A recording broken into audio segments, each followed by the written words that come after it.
Bonjour et bienvenue dans votre chaîne l'univers de SVT au Maroc. بالنسبة لتلاميذ السنة الأولى إعدادي غادي نخدم معكم في هذه الحصة نموذج آخر للفرد الأول من الدورة الأولى وغادي نبداو exercice 1 vrai ou faux. Ça veut dire on va répondre par vrai ou faux. إذا في التمرين الأول كيطلبوا منا أننا نجاوبوا بصحيح أو خطأ. Les plantes appartiennent à la composante non vivante d'un milieu naturel. Et la proposition, elle est fausse. Parce que tout simplement, les plantes appartiennent à la composante vivante d'un milieu naturel. La cellule est l'unité d'organisation de tous les êtres vivants. إذن بالفعل, la cellule هي الوحدة التركيبية لكل الكائنات الحية. Et cette proposition, elle est vraie.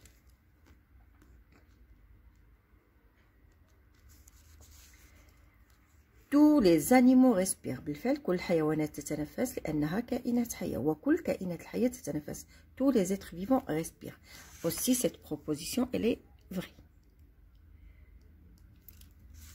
Après, les poissons respirent dans l'air en consommant l'oxygène et en rejetant le CO2. Cette proposition elle est fausse tout simplement parce que les poissons ne respirent pas dans l'air, mais ils respirent dans l'eau. Donc, cette proposition, elle est fausse. Après, je passe à l'exercice 2. Associer chacun des mots à sa définition. إذا هنا عطينا des mots, هنا عطينا des définitions. وخصنا كل chaque mot نلقاو له la définition ديالو. Alors, عطينا les mots unicellulaire, faune, cellule, cytoplasme, plancton, pluricellulaire. Alors, لاحظوا معايا هنا عندنا غير 4 تاع لي ديفينيسيون ولكن في لي مو عندنا 6 مو دونك الجوج ما غاديش نلقاو لهم لي ديفينيسيون ديالهم. Alors, je commence par la première, être vivant formé par une seule cellule. كائن حي مكون من خلية واحدة. إذن هو كائن وحيد الخلية unicellulaire. Donc, c'est un unicellulaire.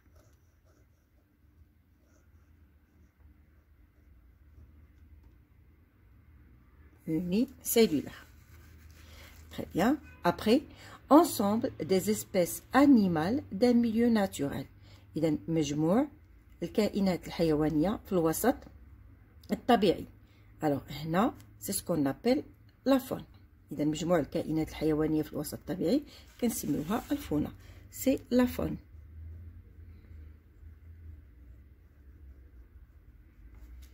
Après, on a être vivant formé par plusieurs cellules. كائن حي مكون من عدة خلايا.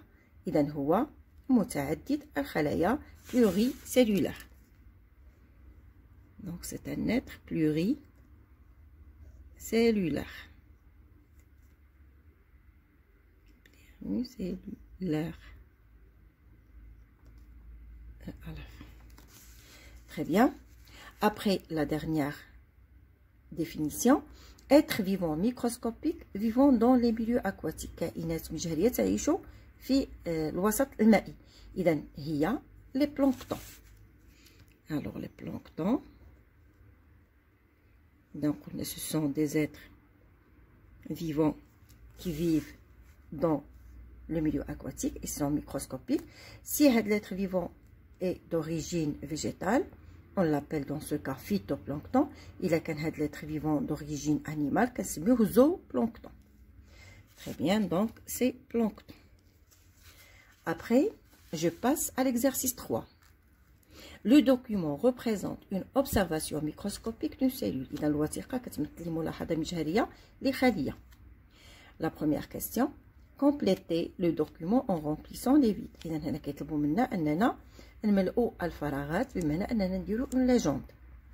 Alors, la cellule, elle est entourée par une membrane cytoplasmique. Membrane cytoplasmique.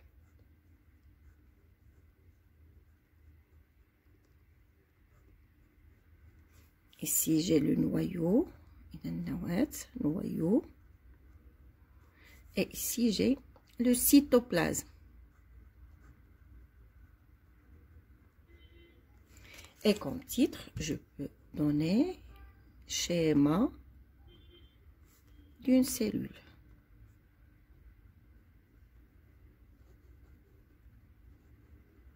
Et bien sûr, c'est une observation microscopique. Très bien. Après, je passe au raisonnement scientifique et la communication écrite et graphique. L'exercice 1, le document présente la répartition des composantes d'un milieu naturel, la marque. إذا هنا عطاونا وسط طبيعي وعطينا كيفاش كتوزع الكائنات أو المكونات لهذا الوسط. Alors, عطينا un tableau qu'il faut remplir. عطينا les êtres vivants, animaux, végétaux. إذا غادي نعمرو الكائنات الحية الحيوانية والنباتية. Alors, comme animaux, donc غادي ناخدو هاد الحيوانات من هاد الوسط.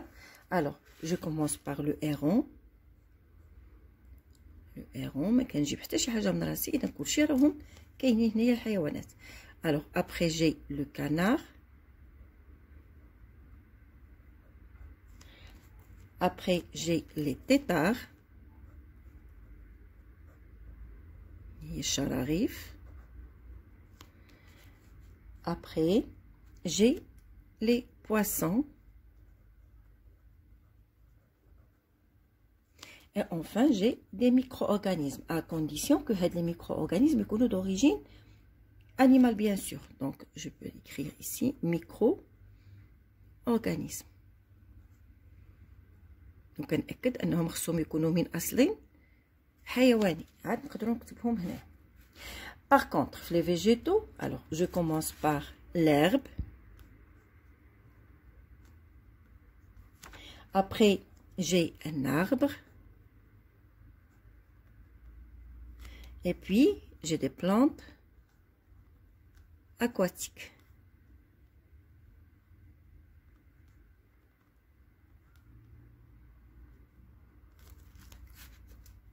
Très bien. Alors, je passe aux composantes non vivantes. Alors, les composantes non vivantes, j'ai l'air. Après, l'eau. Et roche. Et sable. Maintenant, je vais voir l'état physique de chacun de ces éléments. Alors, l'air, c'est gazeux. L'eau, c'est liquide.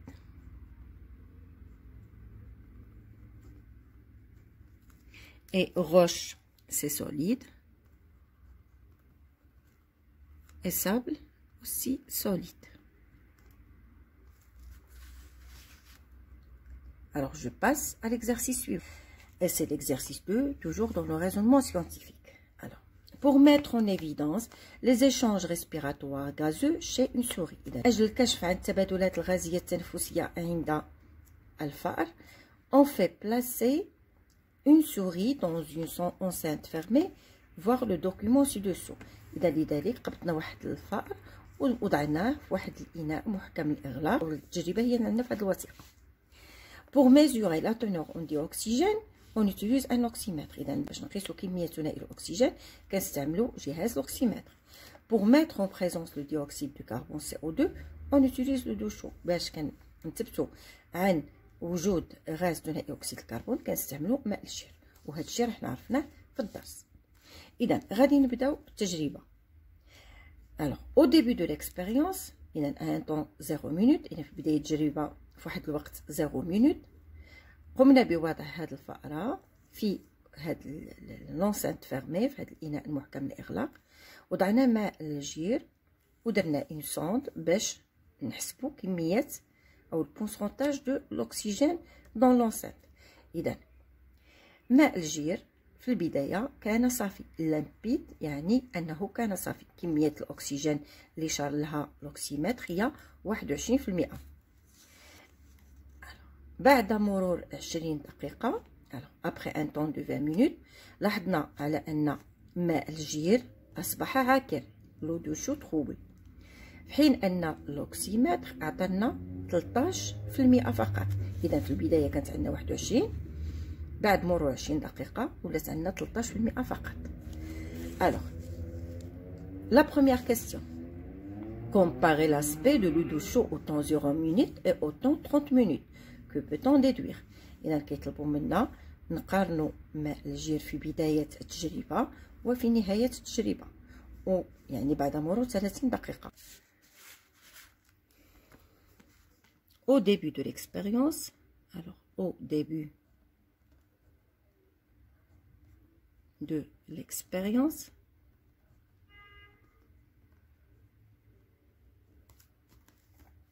le dessous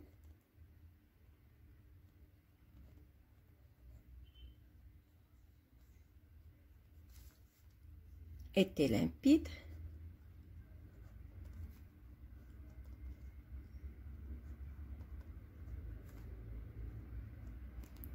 et à la fin de l'expérience,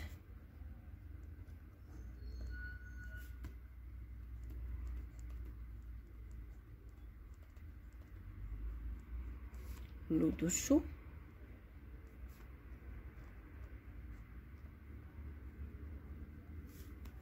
devient trouble.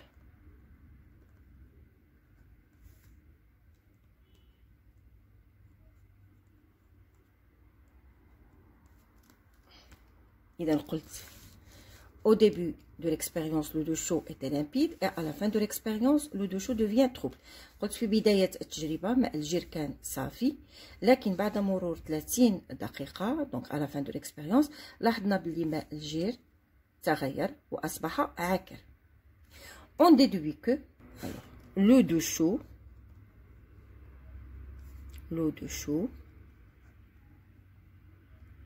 devient trouble en présence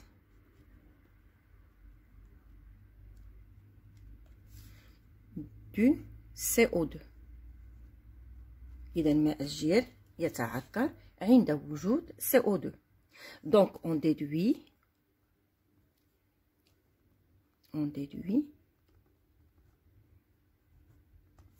donc que la souris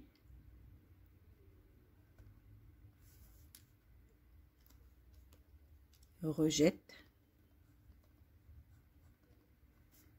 du CO2 dans l'enceinte fermée.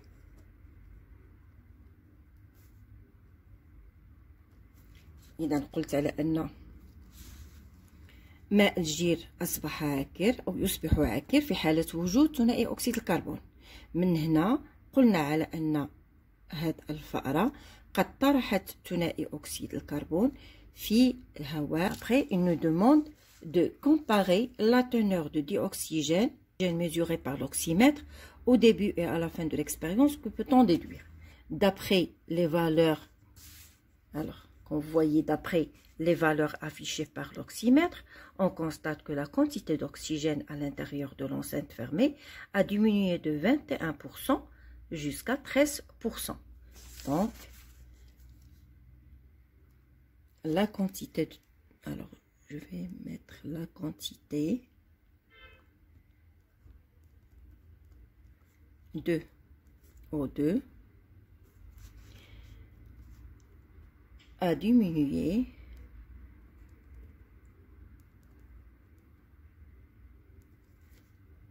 de 21% au début de l'expérience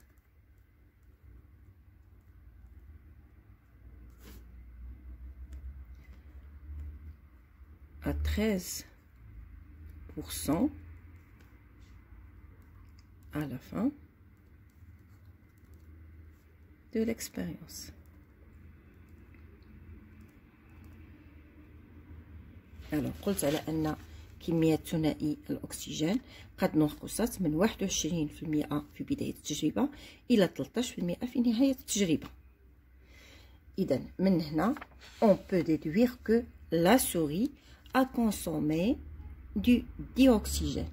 Donc on déduit que la souris a consommé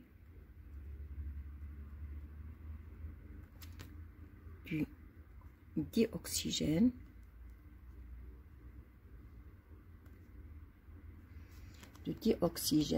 présent dans l'enceinte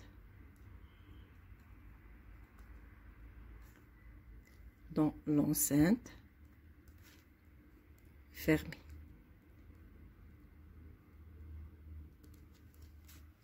إذا قلت على أن الفأرة قد استهلكت ثنائي الأكسجين الموجود داخل هذه القارورة المحكمة الإغلاق. Que concluez-vous? On conclut donc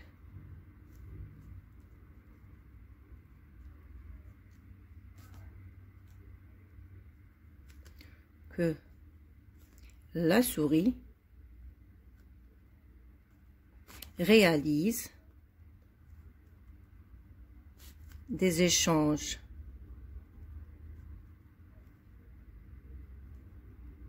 respiratoires